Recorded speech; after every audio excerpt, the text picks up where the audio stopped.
boa noite a todos os amigos, irmãos do nosso coração. Então, como a Ângela disse, o resumo é do capítulo. E o título desse capítulo é bem o que vai ser o capítulo: o amor como força divina.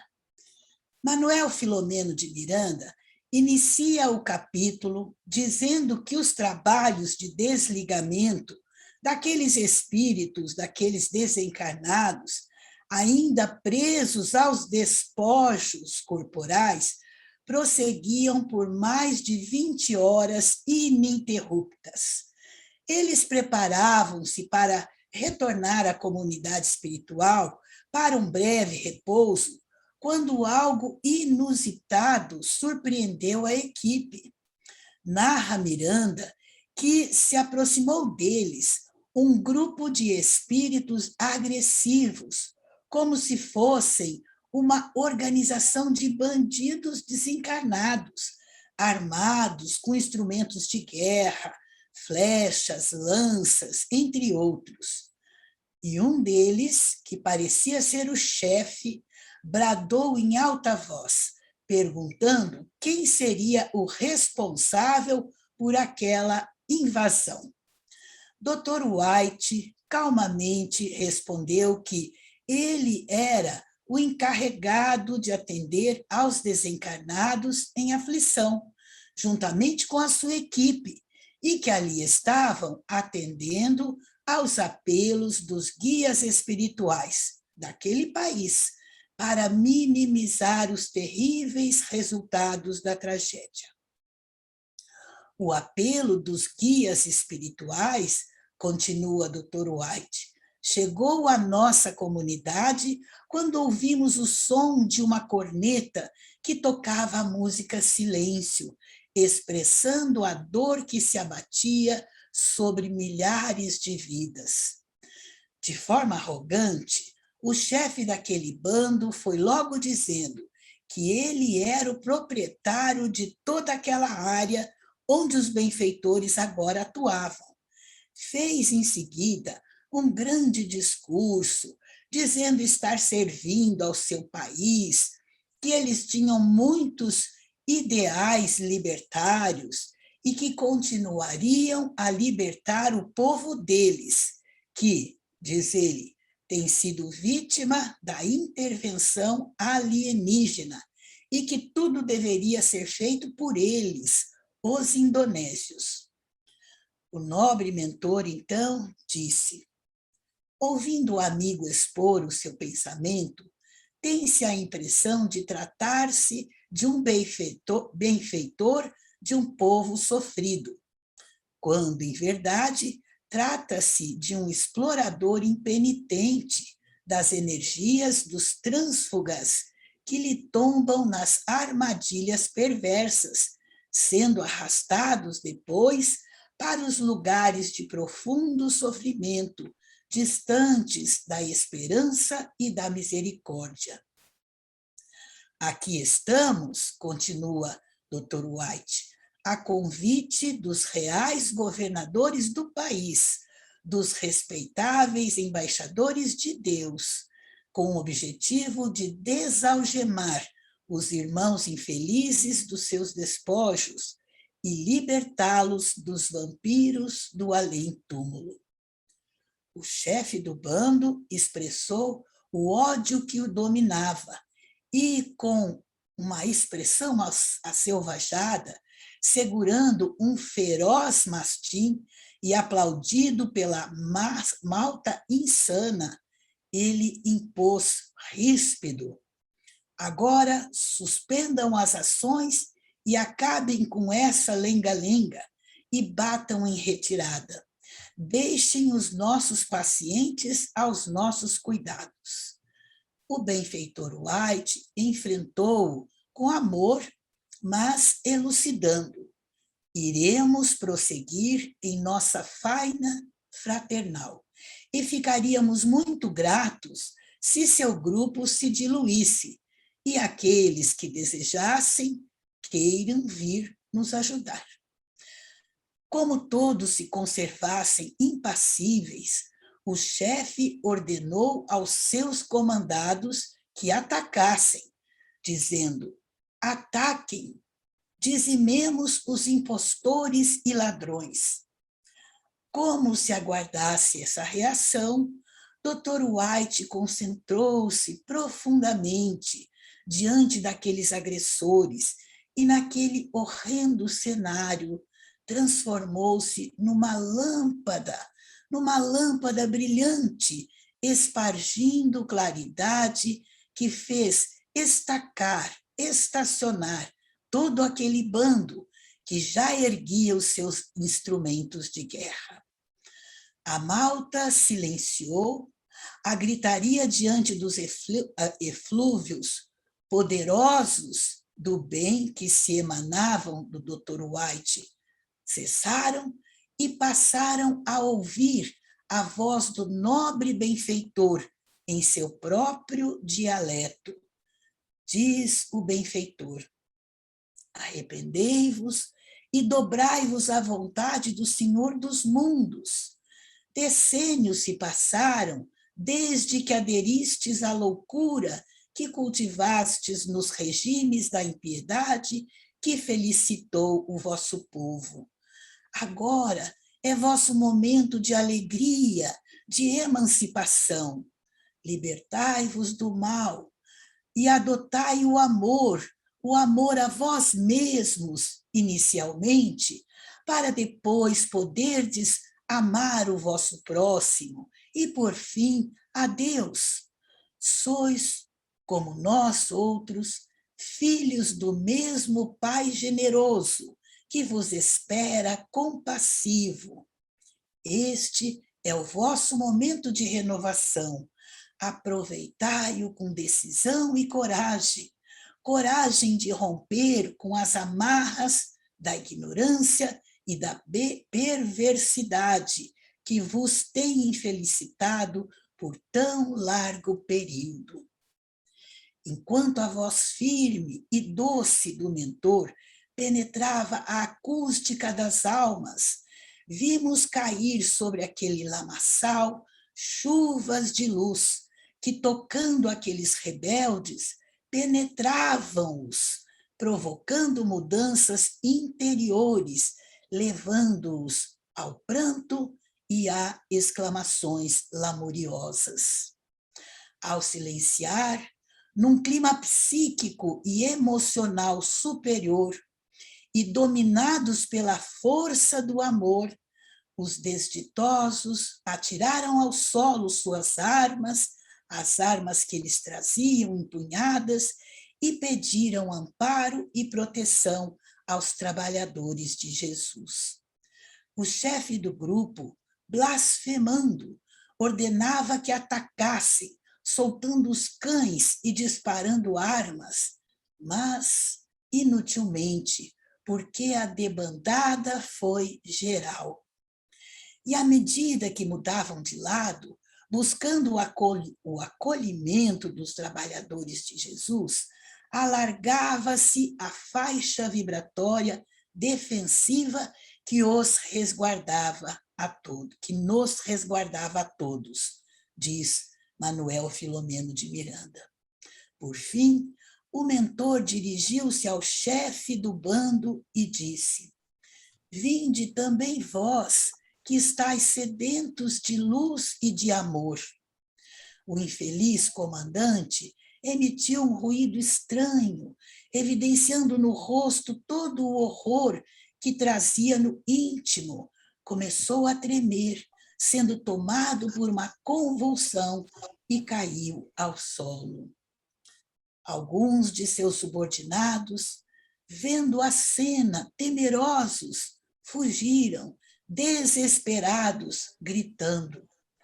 O benfeitor suavemente afirmou: Jesus sempre vence. Temos muito serviço pela frente. Recambiar os nossos irmãos assustados, a comunidade própria, para agasalhá-los, é nosso dever.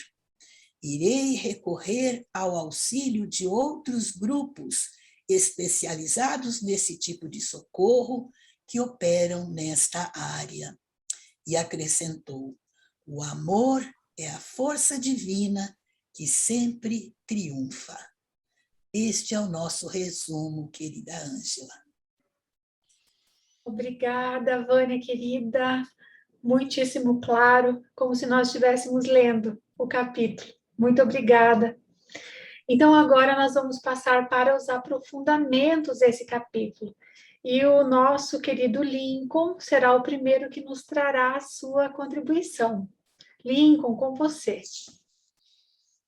Muito boa noite a todos. Boa noite, Ângela, demais corações amigos que nos acompanham neste momento. Claro, vamos saudar também aqueles que vão assistir posteriormente à gravação deste estudo.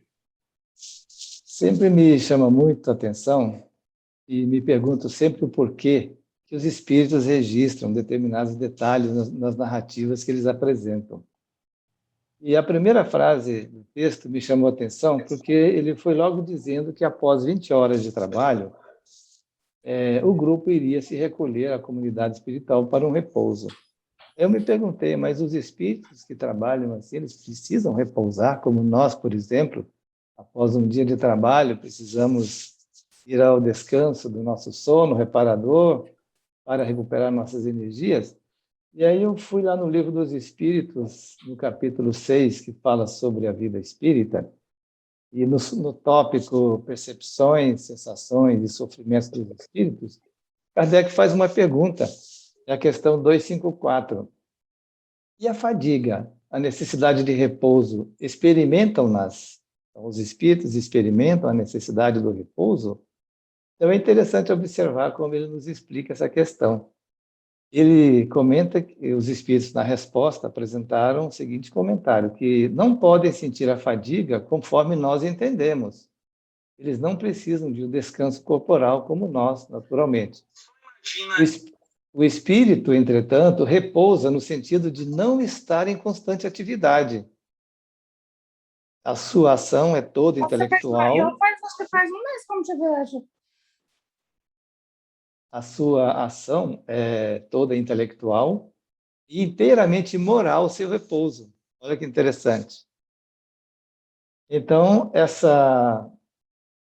quer dizer que nesses momentos, há momentos em que o seu pensamento deixa de ser muito ativo e ele, então, deixa de se fixar em um determinado objeto, e isso, para o espírito, representa um verdadeiro repouso naquele momento. Então, a espécie de fadiga que os espíritos são suscetíveis de sentir guarda relação com o nível também do espírito, com a inferioridade ou superioridade dele.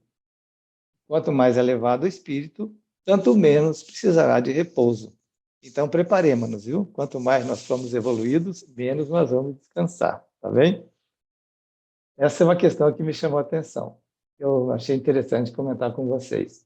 Na sequência, Manuel Filomeno comenta que o Ábido, aquele que fez aquele canto oracional no capítulo anterior, ele interrompeu o seu canto e entrou em profunda meditação.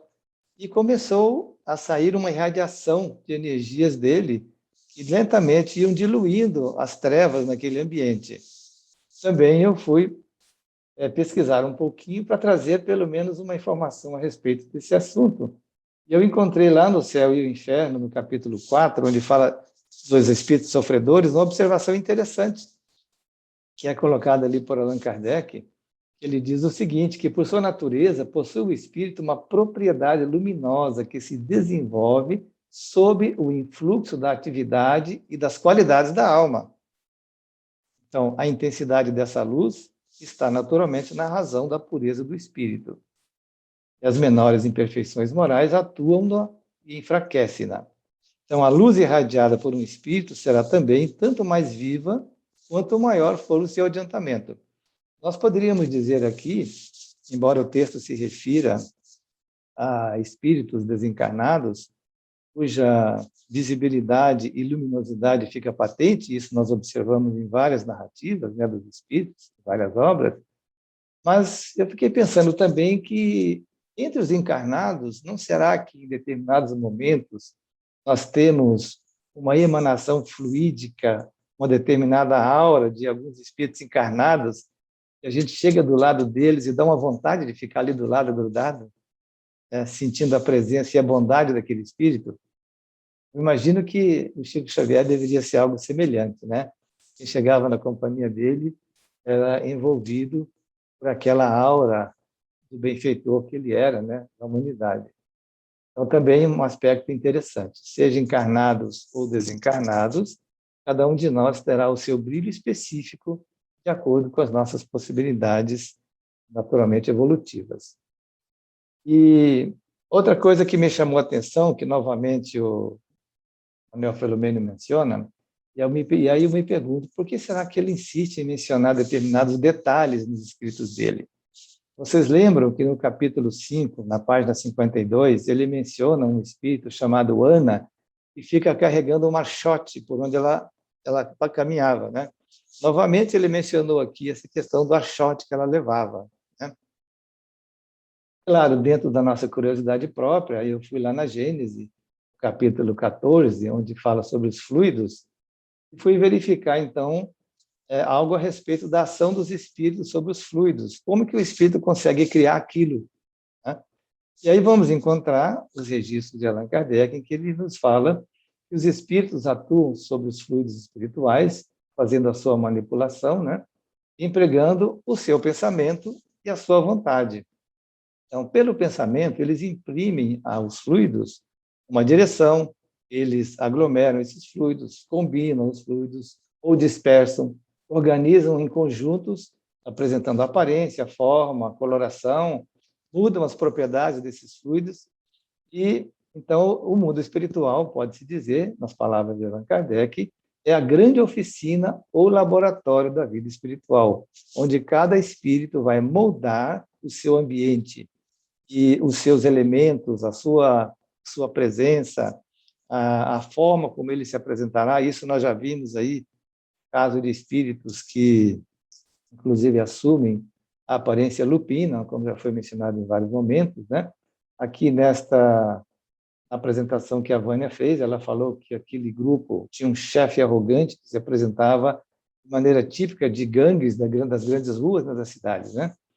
Então, o pensamento do espírito cria fluidicamente os objetos que ele esteja habituado a usar ou que ele queira apresentar aquilo que ele considera importante na apresentação dele.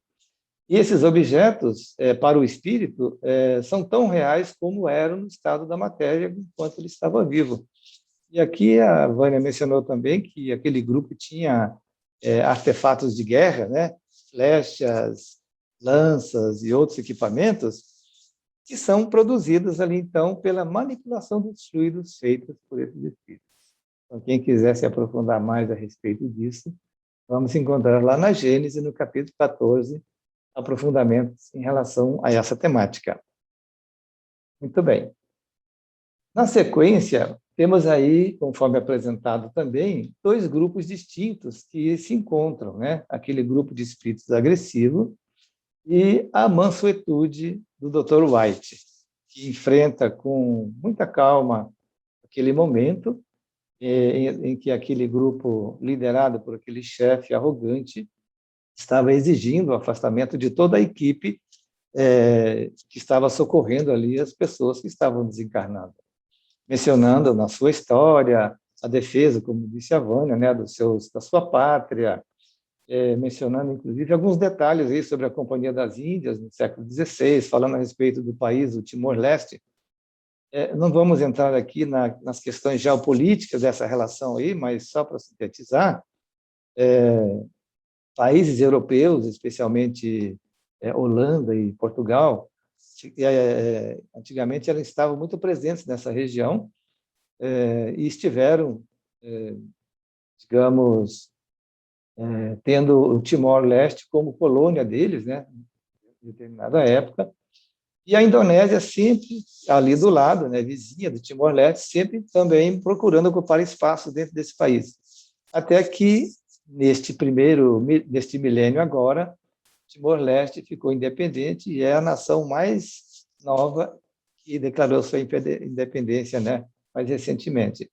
mas é um país muito pobre, que tem problemas graves de infraestrutura, de sanitários, uma grande parcela da população vivendo abaixo da linha da miséria, então é bastante complicada a situação deles. Então, nós vemos este grupo aqui de espíritos perturbadores e atormentados, liderados por esse indivíduo que se apresentava à frente deles, e temos também, por outro lado, o Dr. White, que tratou aquele contato com eles de uma forma muito tranquila, reconhecendo ao final do diálogo, nessa parte que me toca comentar, ele não tinha medo daquelas ameaças, né, daquele grupo. Mais adiante, a Jussara vai entrar em maiores detalhes sobre a ação dele. E nós temos, então, nesses 2 episódios da manifestação da agressividade de um grupo e da manifestação da amorosidade e serenidade do Dr. White com seu grupo, uma exemplificação da expressão da nossa liberdade de consciência, cada um de nós manifestando, segundo a sua realidade de consciência, aquilo que nós portamos como elementos que representam aquilo que as pessoas observam em nós. E falando sobre isso, destacando que aquele líder tinha sobre a sua dependência ali, o que ele chama de servidores, mas nós sabemos que esses líderes, eles praticamente escravizam esses espíritos ao seu mando para que realizem tudo aquilo que ele deseja. Essa vinculação, naturalmente, está dentro dos padrões da lei divina, porque são consciências culpadas que se vinculam àquele ambiente, de alguma forma são mantidas ali por temor ou por culpa, até que possam um dia, né, libertar-se desse jugo. Mas vemos que existe também, né, no mundo espiritual, essa subjugação de uma pessoa sobre a outra. E na questão 829 do Livro dos Espíritos, onde temos ali sobre a lei de liberdade, os espíritos são categóricos em dizer, né, que é contrária à lei de Deus toda sujeição absoluta de um homem sobre outro, porque todos nós temos direito à nossa liberdade de consciência. E na questão 835, Kardec pergunta: será a liberdade de consciência uma consequência da de pensar? A resposta dos espíritos merece ser estudada. A consciência é um pensamento íntimo que pertence ao homem, como todos os outros pensamentos. Então, quando nós estamos manifestando os nossos pensamentos, estamos colocando à mostra a nossa consciência, em que nível de consciência nós estamos dentro do nosso nível evolutivo. E o Espírito Emmanuel, no livro Pensamento e Vida, logo na sua introdução, no seu prefácio, ele nos fala que o nosso pensamento cria a vida que nós procuramos, através dos reflexos de nós mesmos. Então, o nosso pensamento cria a vida que nós procuramos. Vejam como é importante isso. Se nós podemos atribuir àquele grupo de espíritos atormentados o seu estado de desequilíbrio em função do nível de pensamentos que eles exercitavam e aos quais se vincularam mesmo antes da encarnação, que continuam após a sua desencarnação, nós vemos que esses exemplos que são trazidos dos espíritos são muito importantes como alertas a todos nós que ainda estamos aqui na vilegiatura física, vivendo as nossas experiências. Porque já compreendemos hoje que a nossa vida real é a nossa vida mental. Nós somos o que pensamos. A nossa realidade é o que nós pensamos. Não o que eu penso que eu sou, nem o que vocês pensam o que eu sou, mas a minha realidade nitidamente traduzida nos meus pensamentos.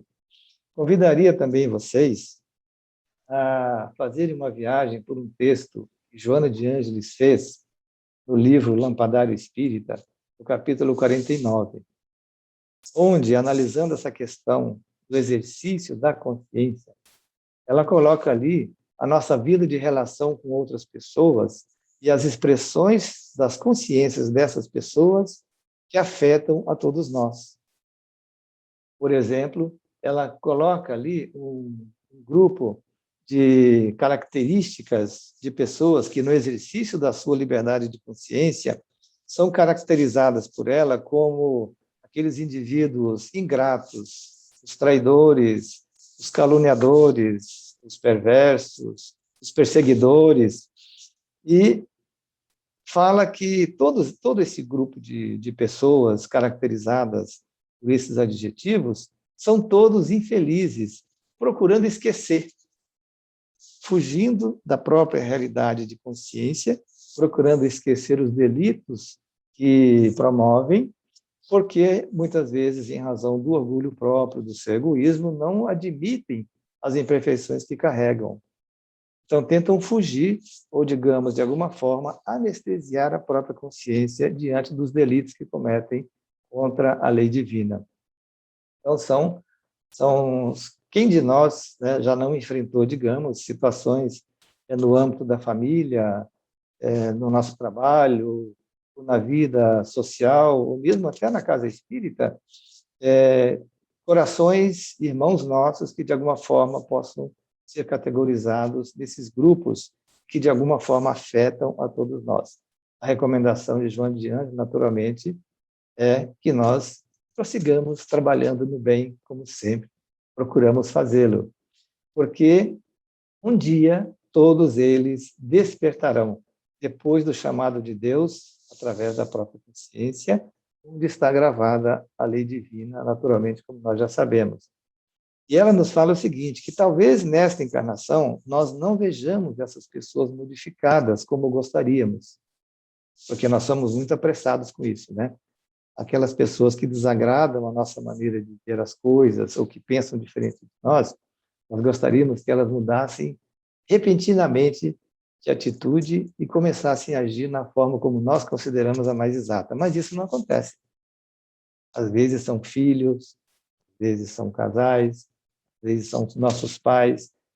São espíritos que estão no contexto da nossa realidade, que têm a sua liberdade de consciência e devem ser respeitada.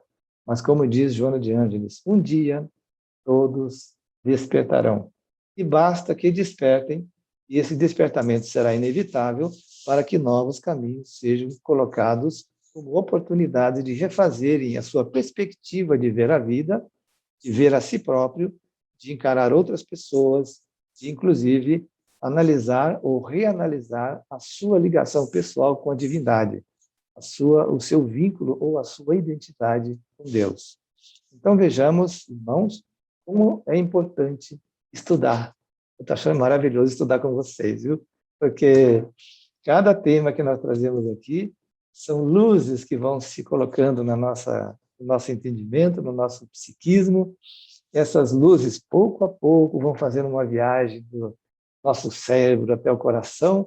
Começamos a exercitar um pouco essas virtudes que todos desejamos, que podem ser conquistadas muitas vezes a duras penas, muito sacrifício, muita renúncia, mas que, se nós dedicarmos a ela os nossos melhores pensamentos e uma vontade bastante forte, nós conseguiremos alcançar tudo aquilo que nós desejamos, porque não estamos sozinhos nesses propósitos. Por exemplo, estamos aqui agora em 249 pessoas pensando as mesmas coisas boas. Olha que lindo isso. E ao lado de cada um de nós, o nosso guia espiritual, com todos, Jesus, o nosso mestre e amigo de sempre. É isso que eu quis registrar. Muito obrigado. Obrigada, querido amigo. Nós vemos a profundidade que um capítulo sempre nos oferece, né? Então, obrigada pelos seus aprofundamentos. E agora nós passaremos para a nossa queridíssima Jussara, que continuará as reflexões aí. Jussara, queremos ouvi-la. Obrigada, Ângela. Estamos aqui. Nossa, Lincoln foi tão bom. Eu estou aqui também, desfrutando, saboreando.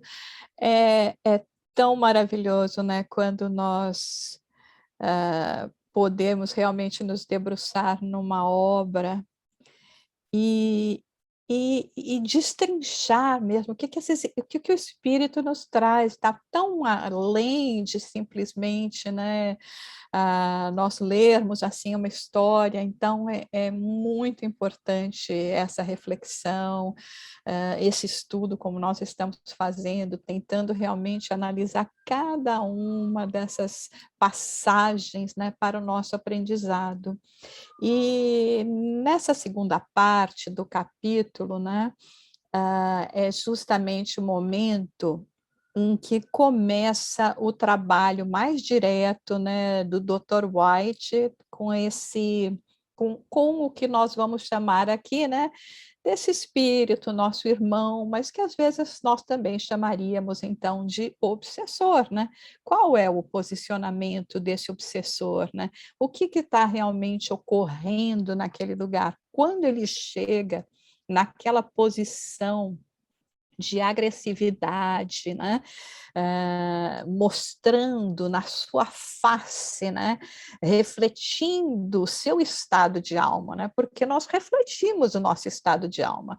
Se mesmo na matéria, muitas vezes nós podemos, bastando observar, né, as feições de uma pessoa, saber o que ele vai por dentro, no plano espiritual é impossível nós escondermos as nossas emoções, a nossa posição moral. Então, mesmo que os espíritos quisessem se mascarar, coisa que nós aqui na matéria podemos fazer, no plano espiritual isso não é possível. Então, ele não precisava nem ter falado nada para que aqueles que estivessem ao seu redor já percebessem a sua condição de espírito, né, de inferioridade também nesse sentido, e o que lhe vinha de emoção naquele momento. Então, ele chega com aquela agressividade, dizendo que eles iriam utilizar os métodos e o que fosse necessário para expulsar essa equipe de trabalho. Eu achei muito importante nós seguirmos num caminho, nessa segunda parte, de fazer uma relação, inclusive, com o que é uma reunião mediúnica aqui na matéria, quando nós estamos trabalhando com um processo de desobsessão. Porque não deixa de ser diferente aquilo que nós estamos aprendendo aqui com Manuel Filomeno de Miranda nesse capítulo. A questão do diálogo, a questão de como nós aproximamos, de como esses espíritos se apresentam, o que nos leva, inclusive, a refletirmos também a respeito dessa inquietação que nós estamos vendo, assim, bastante presente em vários lugares do mundo, a respeito do fechamento, né, dos nossos centros espíritas devido à pandemia, das portas fechadas, da não possibilidade de realizarem determinados trabalhos, e a nossa preocupação com o trabalho mediúnico e o trabalho de assistência espiritual. E aqui nós vemos completamente claro como os amigos espirituais, os benfeitores espirituais, podem realmente trabalhar neste mesmo campo, né, de liberação de ambientes, de liberação de pessoas, de trabalhos de desobsessão, simplesmente do ponto de vista da espiritualidade, ou no campo da espiritualidade, sem necessariamente utilizar-se integralmente de nós no campo da matéria. E, como sabemos, a maioria de nós realmente conectados com esses trabalhos, estamos sendo chamados, convidados para participar durante o nosso desprendimento do sono. Então, chega esse obsessor com toda essa agressividade, dizendo: esse lugar é meu. Esse lugar nos pertence. E ele tenta, como normalmente os obsessores tentam fazer, dissimular as suas intenções. Porque do jeito que ele fala, parece que ele está fazendo uma apresentação, inclusive patriótica, né? Ele fala de uma forma, não, isso aqui é a nossa pátria, o nosso povo. Querendo dizer, você nem conhece as nossas peculiaridades, os nossos costumes. tentando entrar por esse caminho para ver se essa conversa, por acaso, né, fosse passar desapercebida a esses mentores, a esses benfeitores espirituais que aqui, lá se encontravam nesse momento. Mas qual era a verdadeira intenção deles? Se nós nos reportarmos aos capítulos anteriores, né, e até já desde o nosso outro trabalho no rumo do mundo de regeneração, nós comentamos aqui, em alguns capítulos, foi comentado a questão também do que acontece no momento da morte, né? Nesse desprendimento que ocorre e o quanto de fluido vital existe, principalmente que nós estamos falando ali de morte que ocorreram assim, né? De um momento para o outro, sem ter um processo de esvaziamento, vamos dizer assim, daquelas forças vitais, dos fluidos vitais, através de um processo de doença. Então, muitos dos que pereceram nessa circunstância estavam completamente providos dos seus fluidos vitais. Então, o que esses espíritos queriam lá não era salvar o povo deles, não era chegar de uma forma territorial, mas territorial no sentido de dizer os bens que aqui se encontram são nossos. E esses bens, o que eles interessavam naquele momento, eram aproveitar do fluido vital, da liberação que esses espíritos recém-desencarnados estavam passando, e também arregimentar os seguidores.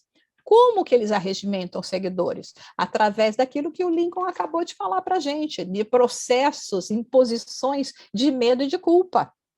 Então, de pressão, né, de imposição, de dizer, mas você é um espírito que tem muitas dívidas, você só pode se ajustar conosco. Então, esse é o posicionamento que nós encontramos aqueles espíritos. Aí chega, então, o Dr. White. E o Dr. White chega, que nem ele diz aqui, né, Manuel Filomeno de Miranda, que coisa maravilhosa, gente. Eu fico entusiasmada mesmo, vocês sabem, né? Tem assim, paixão, põe a paixão para fora, sem apresentar qualquer emoção perturbadora. Já viram que eu não ia conseguir, né? Porque eu chego já com uma cara triste ou com uma cara alegre.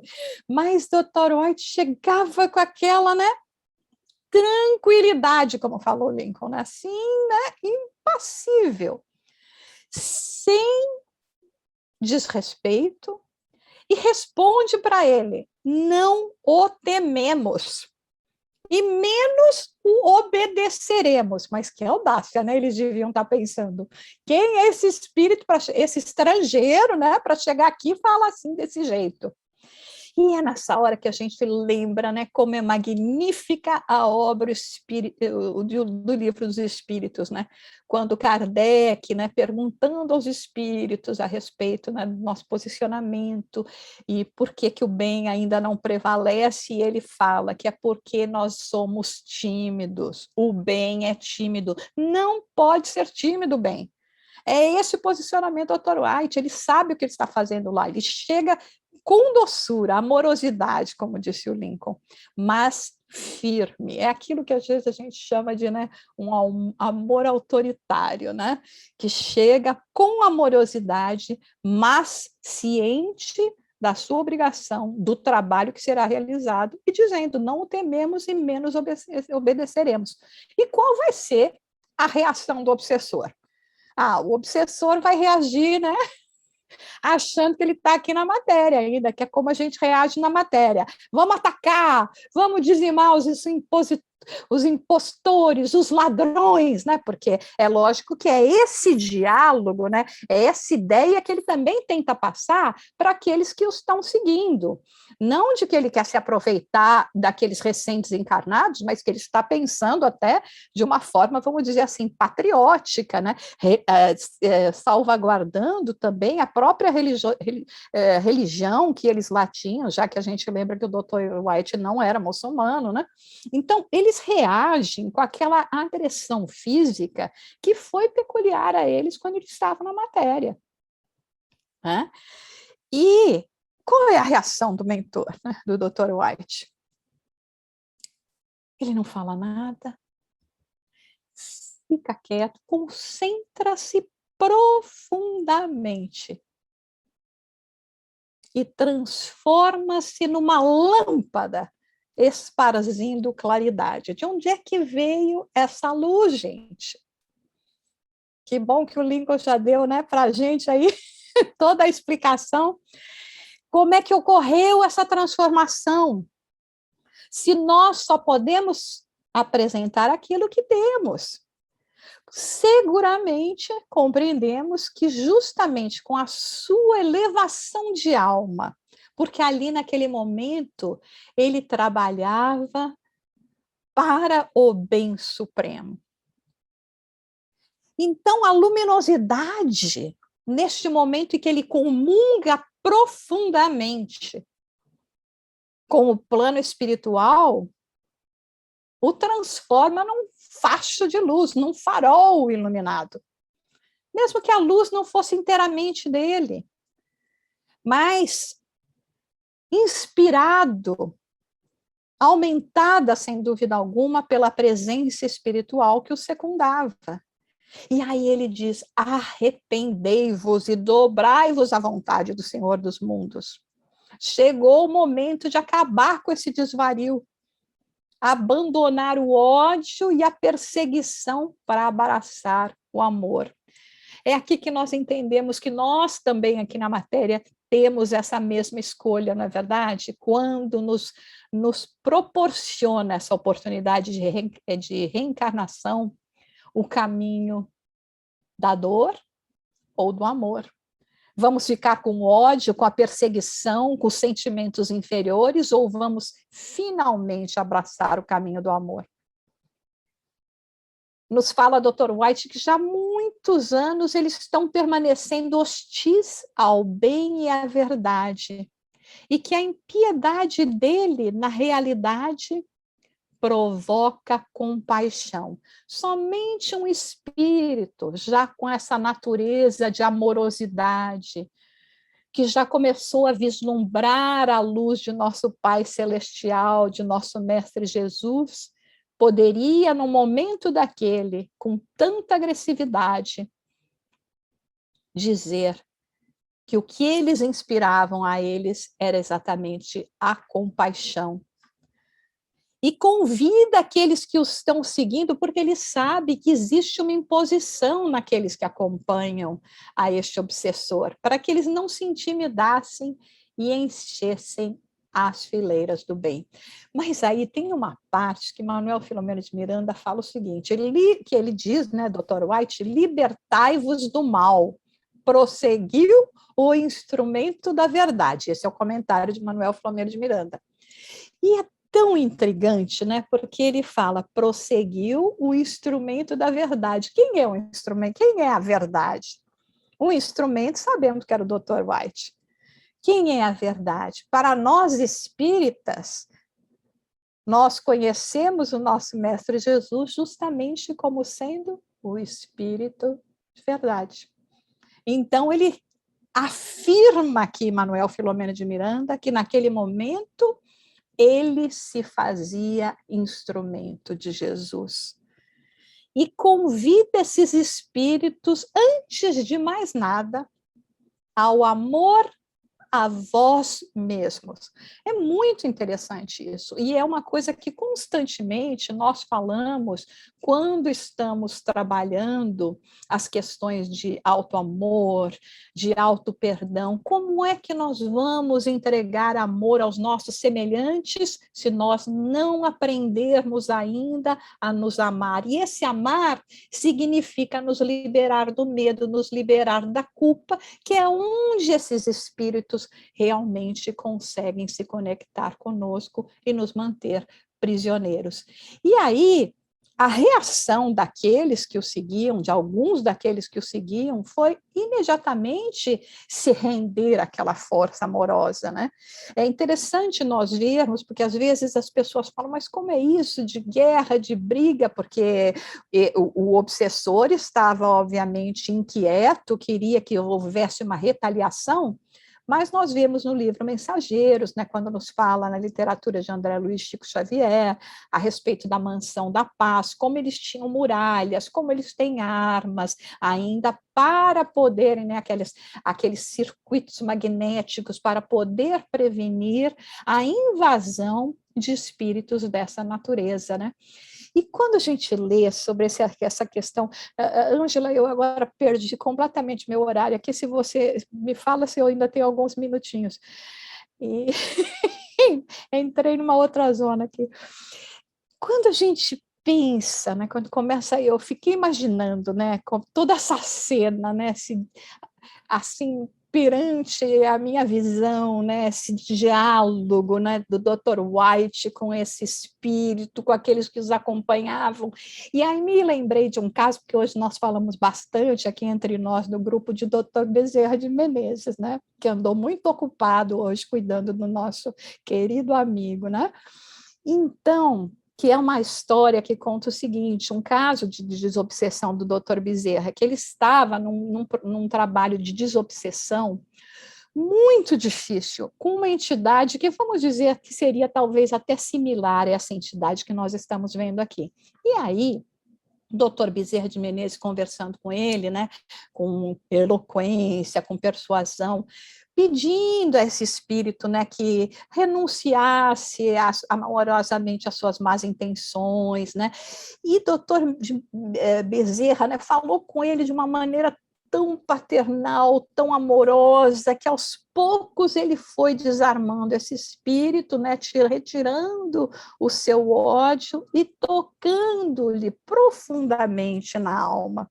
E aí o obsessor vira e fala para o doutor Bezerra o seguinte: ah, bom velhinho, o que me convenceu não foram as suas palavras, mas sim os seus sentimentos.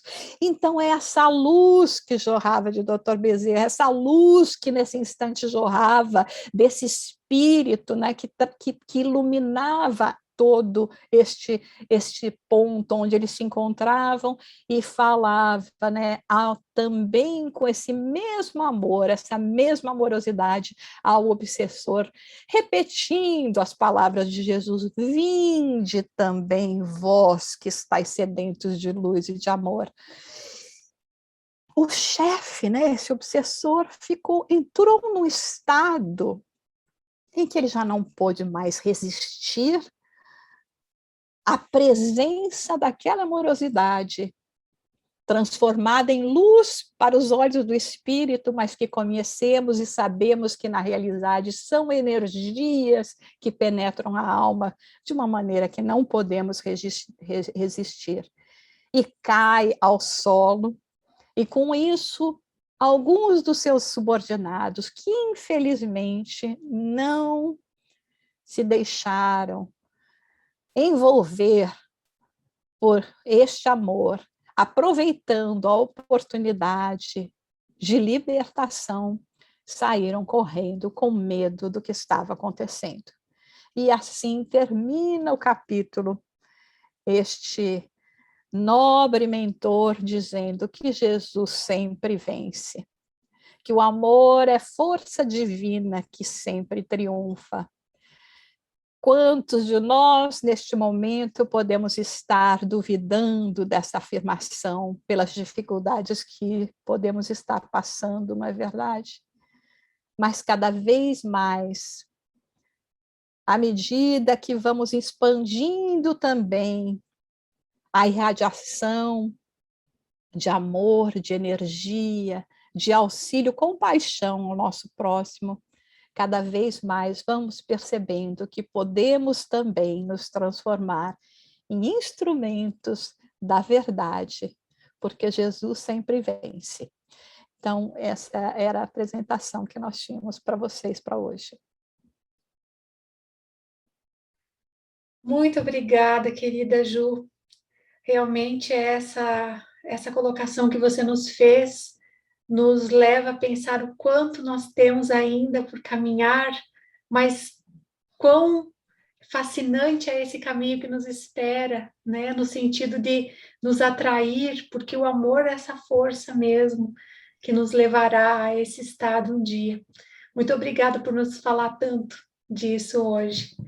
E agora, meus amigos, nós passaremos para as perguntas que nos foram endereçadas, são duas, e nós iniciaremos a pergunta com o nosso querido Laudes. Então, a pergunta que foi feita e será passada para o Laudelino será esta. Neste capítulo, observamos que o chefe das trevas daquela região há decênios permanecia liderando obsessões e resistiu até o último momento para então cair ao solo depois de uma crise epilética decorrente dos eflúvios benéficos que lhe alcançaram. Nos casos em que espíritos como estes se negam a aceitar a ajuda dos benfeitores para seguirem rumo à evolução, sabemos que a providência divina se utiliza das reencarnações compulsórias. Isto não seria um cerceamento ao livre-arbítrio ou uma derrogação das próprias leis divinas? Então, passamos para você a palavra, querido amigo. Ângela, queridos amigos, votos de paz, uma alegria estarmos juntos nessa noite de estudos. A nossa gratidão a todos aqueles que nos antecederam com tão brilhantes conhecimentos a respeito do capítulo e da nossa amada doutrina.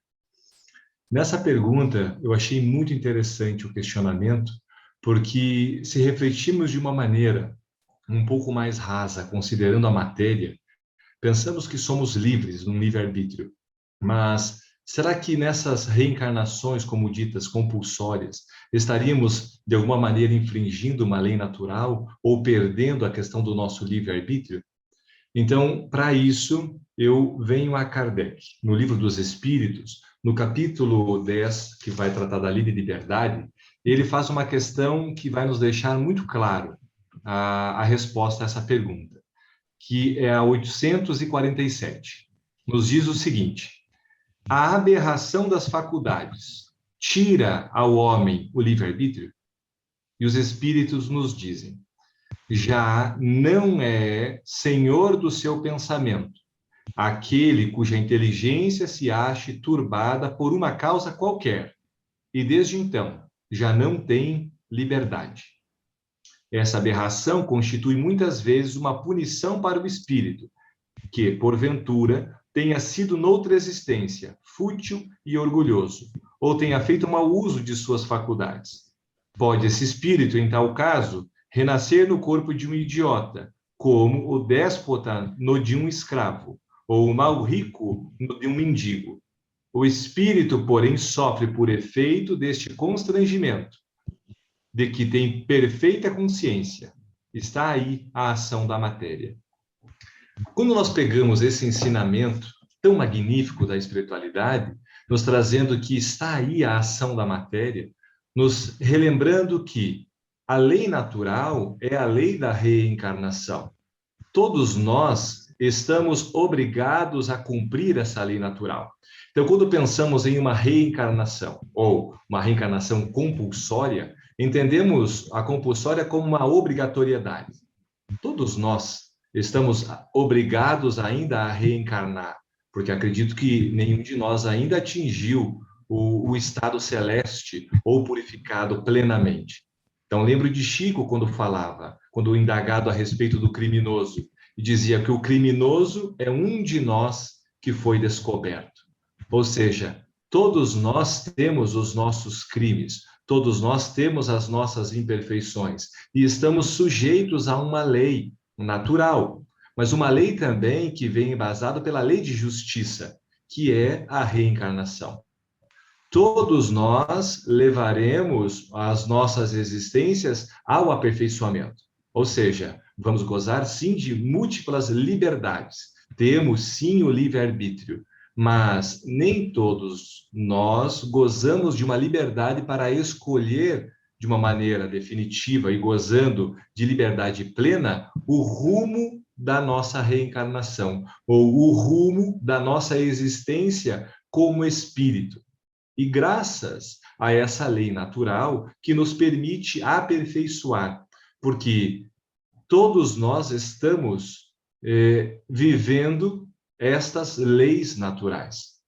Então, quando pensamos no ensinamento que Jesus nos fala, conheceis a verdade, e a verdade vos tornará livre.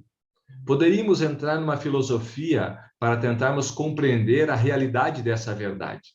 A verdade que é realmente o Espírito de verdade de Jesus, que vem nos ensinar essa verdade do mundo espiritual, do mundo real e da transitoriedade da matéria, nós vamos compreendendo muitas verdades, mas não ainda verdades absolutas. E conforme vamos gozando de certas liberdades, envolvido a intelectualidade e a moralidade, podemos sentar com a equipe de reencarnação e podemos projetar na nossa existência alguns planos reencarnatórios em conjunto com os nossos benfeitores para programarmos a nossa próxima futura reencarnação. Mas muitos espíritos atormentados, que não gozam de uma liberdade sequer de pensamento, vivendo essas aberrações ou esses tormentos de pensamento, não têm capacidade intelectual, muito menos moral, para realizar um plano que possa promover o aperfeiçoamento do seu próprio espírito. Tão arraigado ao orgulho, ao egoísmo, jamais pelo seu livre-arbítrio colocaria alguma limitação capaz de rebaixar o seu orgulho. Então, a vida, através da sua lei de justiça, mas também na sua lei de liberdade, lhe coloca as expiações através da lei de causa e efeito. Todos nós jogamos uma pedra, ou seja, vamos colher a semente que plantamos. Se porventura jogarmos uma semente que produza bons frutos, colheremos sim uma boa semeadura. Agora, se plantarmos pedras, dali não tiraremos frutos, mas seremos responsáveis pelos nossos atos, queiramos ou não. Mesmo sendo livre a não desejar a sacola de pedra das pedras que plantei, eu terei que colher esses resultados, pois é a lei. Então, entendendo essas leis, vamos sim conhecendo a verdade, porque a verdade está de uma forma embasada nessas leis que regem a nossa vida, mas não só a vida corpórea, mas especialmente a vida do espírito. Então, quando entendemos aquela passagem de Jesus, conheceis a verdade e vos tornará livre, livre para definir exatamente as nossas ações, mas a liberdade real é aquele que consegue viver a verdade. Não basta conhecer, viver a verdade nos tornará plenamente livre, porque entenderemos a nossa liberdade, utilizaremos o nosso livre-arbítrio considerando os direitos próprios, mas não há como eu ter o direito próprio sem considerar a sociedade que me circula, sem considerar o próximo que convive comigo. Quando eu começo a colocar o próximo também nessas leis de igualdade e de liberdade, eu começo a viver de uma forma que a minha vida faça sentido ao coletivo. Eu vou gozando de liberdade, não plena, mas sabendo que o que limita a minha liberdade é a verdade. A limitação da liberdade são as leis naturais que me levam a tomar ações e tornar a minha existência produtiva. Então, quando pensamos um pouquinho mais a respeito das reencarnações compulsórias, todos nós o temos. Não temos muitas vezes capacidade para definir plenamente a nossa existência. Uns mais, outros menos, a depender do tormento das aberrações mentais que vivemos. Muitos tormentos mentais podem gerar as aberrações para poder liderar esses agentes trevosos que estavam relatados no livro. Mas todos nós também temos os nossos tormentos e precisamos esclarecer para chegar a um ponto de nós próprios, cada um de nós, conseguimos acender essa centelha, porque conhecer a verdade não nos ilumina, mas viver ela faz acender essa lâmpada, que também falou a nossa Jussara. Imagine quando nós poderemos conduzir a nossa vida iluminando caminhos, através das nossas ações, um espírito que vive a verdade, livre. Aí estaremos dando sentido verdadeiro ao Evangelho, entendendo que essas reencarnações é uma lei natural. Todos nós estamos embutidos nesta lei natural. É uma lei que rege a nossa vida do Espírito. E esse Espírito, hoje, está reencarnado na matéria e terá muitas outras jornadas reencarnatórias até atingir o seu aperfeiçoamento pleno, a felicidade, enfim, de um espírito que conquistou a verdadeira liberdade. Seria essa a minha contribuição. Muito obrigado.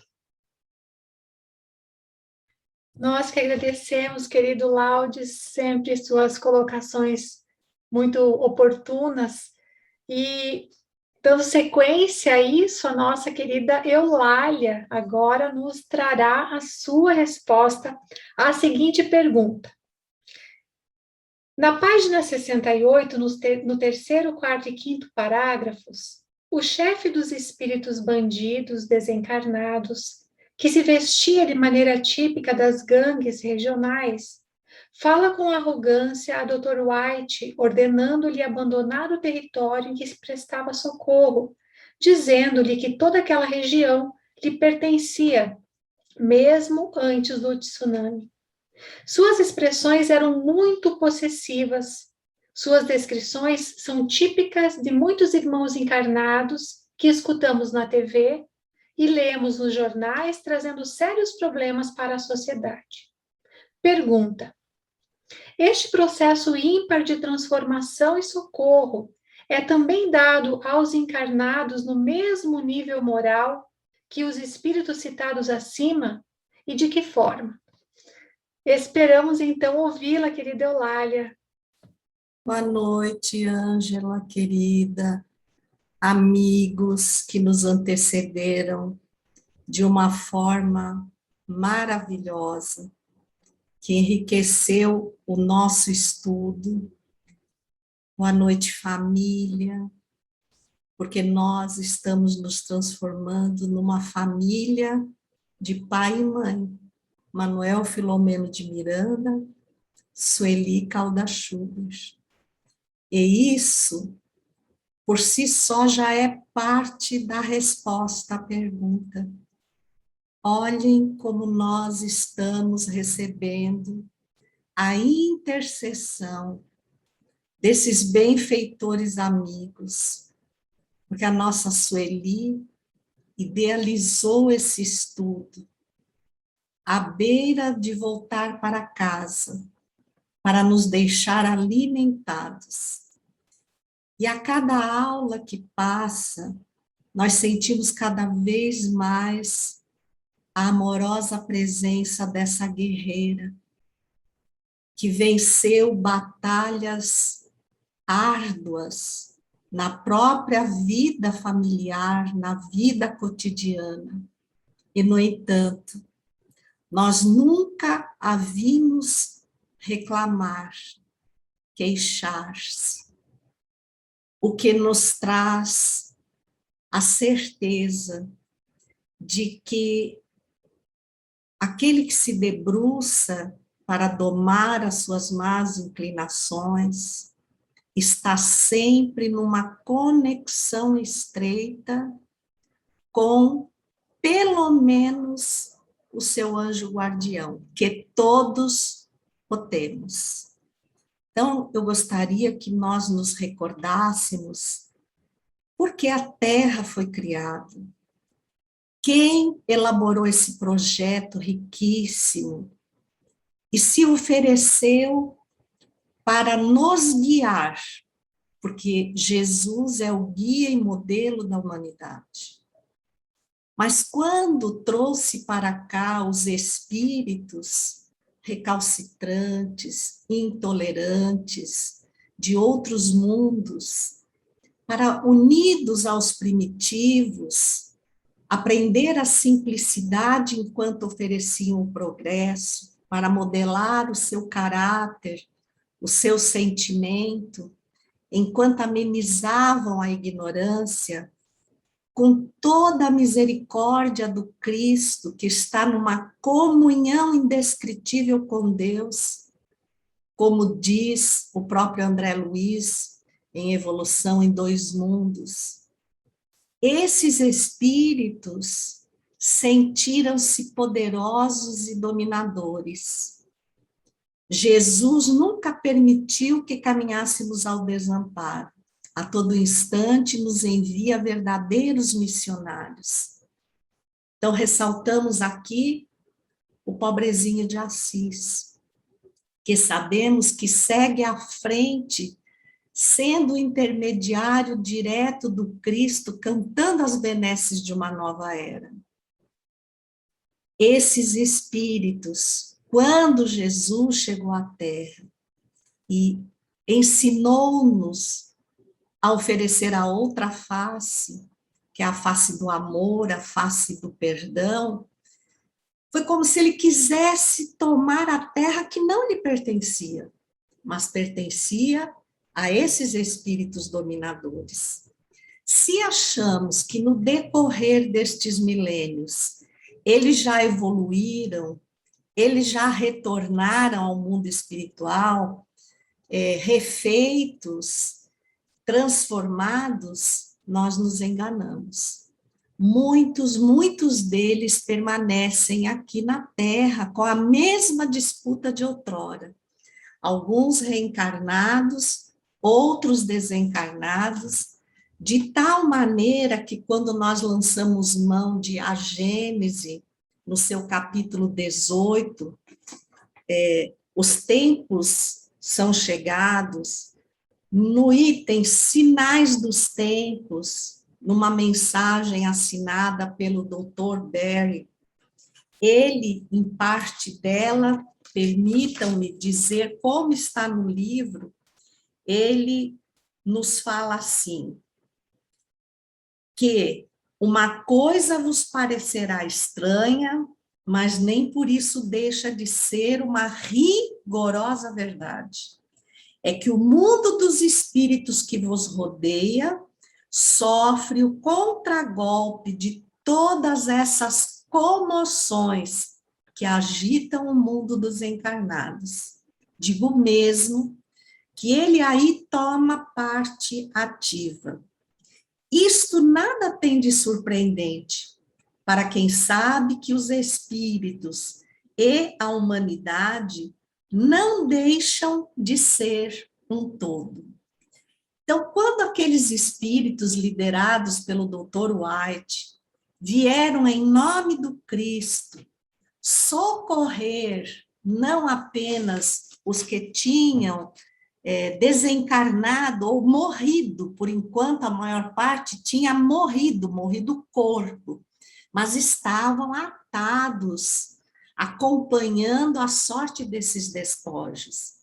Esses espíritos vieram assistir os desencarnados, mas também os encarnados, porque ao amenizar a ambiência de sofrimento, deslindando os de maiores dificuldades, eles iriam amenizar o sofrimento sobre aquele local. Ou seja, eles eram o Cristo disputando o poderio da Terra com os representantes desses espíritos, que continuam até hoje.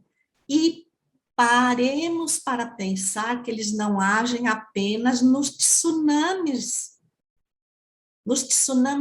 da Terra, da geografia, como logo no início também o nosso irmão João Korngold colocou, um verdadeiro histórico dos tsunamis. Mas será que nós esquecemos os tsunamis morais? Quando cada um de nós tenta se vincular a Jesus, nós somos diretamente assediados por esses espíritos, como Laudes disse, nós temos o nosso passado. Então, as causas nós já efetivamos, e não poderemos nos livrar das consequências.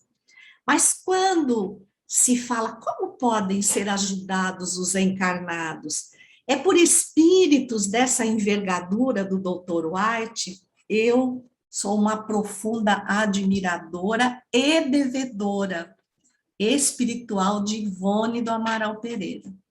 Então, eu lancei mão do livro Memórias de um Suicida, no seu capítulo 11, intitulado Outra Vez Jerônimo e Família, que vai nos falar sobre um dos companheiros de Camilo Cândido Botelho, ou Camilo Castelo Branco, Jerônimo de Araújo Silveira, que tirou a própria vida, deixando à mercê de imensas dificuldades a esposa e 4 filhos.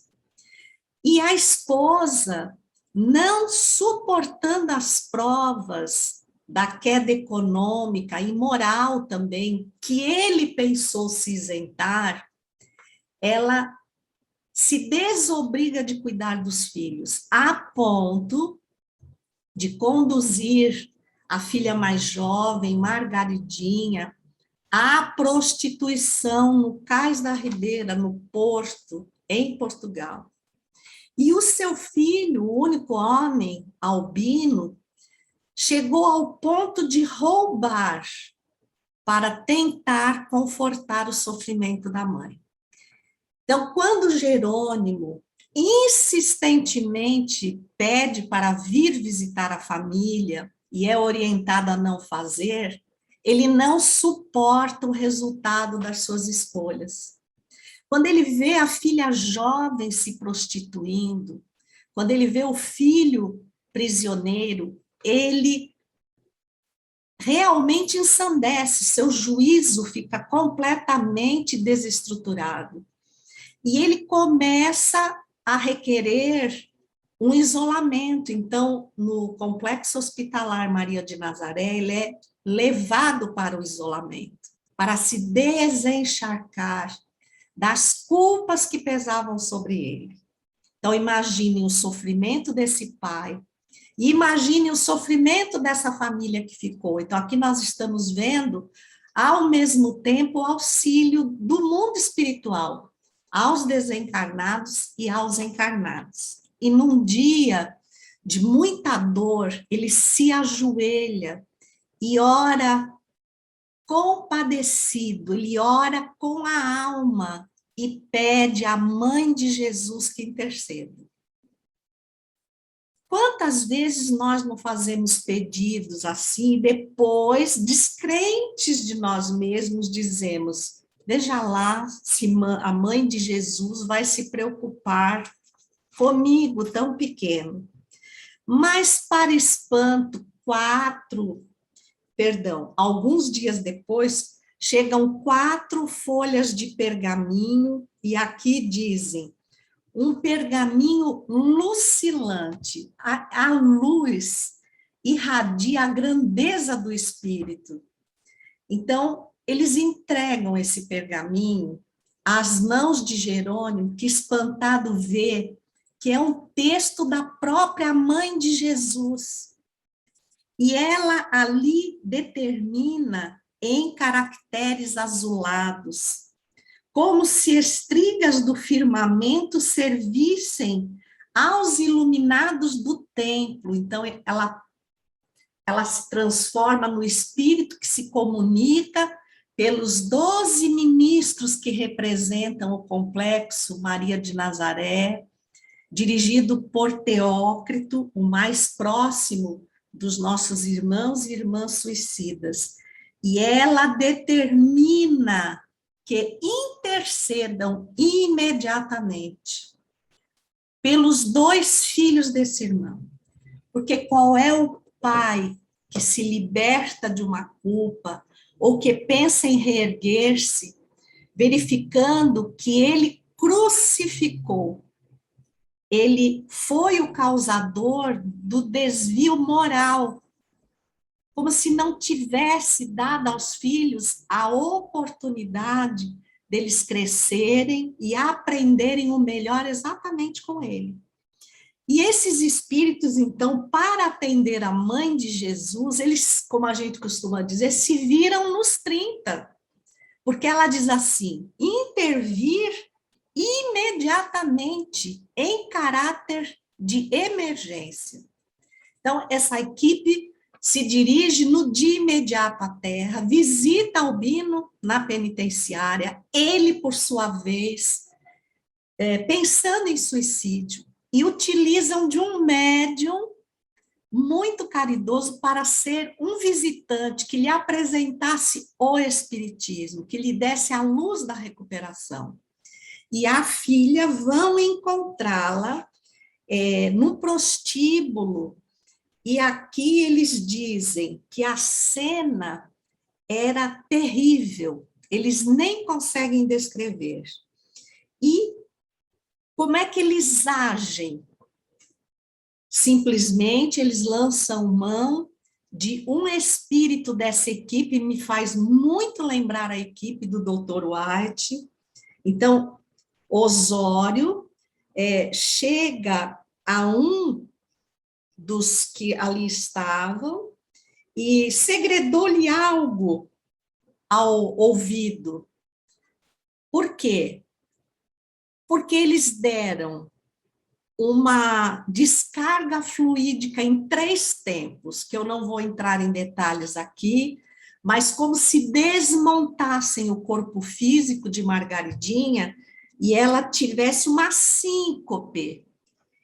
E que interessante, ela caiu convulsionando, como se ela tivesse epilepsia.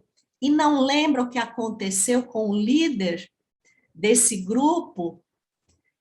E todos ao redor, depois ela ficou totalmente largada, acharam que ela tinha morrido e pensaram em ocultar esse crime. E um dos benfeitores segredou ao dono do estabelecimento: ajudem-na. Mesmo que não se identifiquem, ajudem-na. E ela foi levada para o hospital, e do hospital ela então recebeu tanto auxílio moral, material, e não preciso dizer espiritual, que ela só não se recuperaria se no fundo, de livre e espontânea vontade, ela gostasse da vida que tinha. Aí entra o livre-arbítrio, entra toda a explicação que o Laudes deu, e aí a gente vai vendo, e quem não sabe pensa que a gente se reuniu, dividiu o estudo, cada um fica com uma parte, e isso não aconteceu.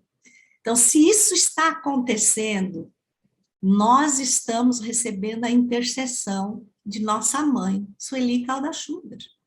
Ela designa cada um de nós de acordo com as nossas possibilidades, para trazer de uma forma muito rasurada ainda aquilo que ela poderia estar nos falando.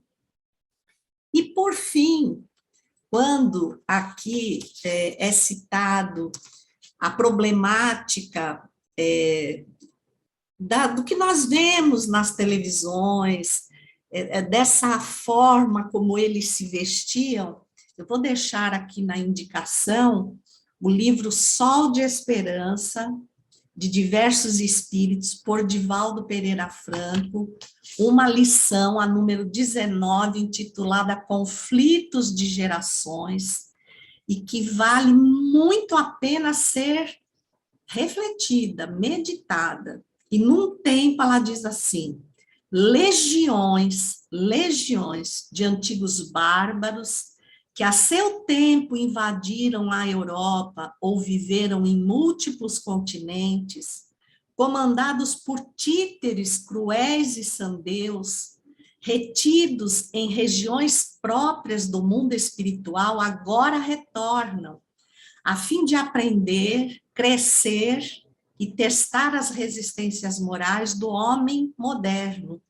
servindo-lhe de escarmento e, ao mesmo tempo, promovendo maior autenticidade, melhor compreensão da natureza humana, mais amplo descortino das leis do amor divino, que a ninguém abandonará. Quizá estejam utilizando métodos dolorosos conquanto necessários. E aí nós paramos para perceber que o método depende do aluno e não do mestre. Às vezes o aluno não entende o método do amor. E aí vem o método da dor. Nós vemos as flagelações em grande número, porque esses espíritos, como os que assaltaram a caravana do Cristo, eles estão reagindo ferozmente no espaço de cada um de nós, que estamos fazendo o possível para sermos cristãos. Então, no mesmo capítulo da Gênese, nós vamos nos dar conta que, infelizmente, eles têm encontrado com mais facilidade guarida para nos inspirarem do que os próprios benfeitores espirituais têm nos encontrado apostos para as sugestões que nos trazem. Por quê? Porque as sugestões dos infelizes são imediatistas como nós, e as sugestões dos benfeitores nos conclamam ao sacrifício, para que das ruínas morais em que nos encontramos, façamos, como diz Jesus no diálogo com Maria de Magdala, façamos primavera outra vez, façamos surgir as flores do nosso esforço moral, para que o mundo se cubra de bênçãos. Aqueles que atendem às sugestões infelizes partem para atitudes que são chocantes, mas que, ao mesmo tempo, aumenta em grande número a chance deles perderem a existência. Estamos vendo jovens no sexo desregrado, irresponsável. Estamos vendo pais que não se acumpliciam com o exemplo do bem, da verdade. Estamos vendo criaturas que lançam mão de drogas lícitas e ilícitas para ficarem anestesiados do compromisso com o Cristo. Esses que lhes aceitam as sugestões podem, sim, caminhar mais rapidamente para o desenlace e causar-nos, aos desavisados, a impressão de que caminhamos ou que navegamos em desconcerto, que não estamos sendo conduzidos para Jesus.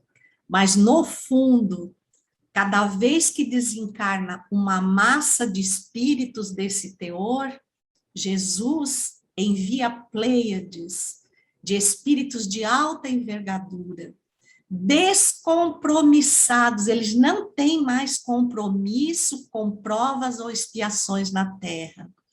E a breve tempo nós vamos ver essa balança destoada em que parece que o mal vence, se equilibrar e, por fim, o mal se render ao bem, nos estertores daquele irmão categorizado por obsessor, rendido diante da luz do Cristo, expressa pelo Dr. White.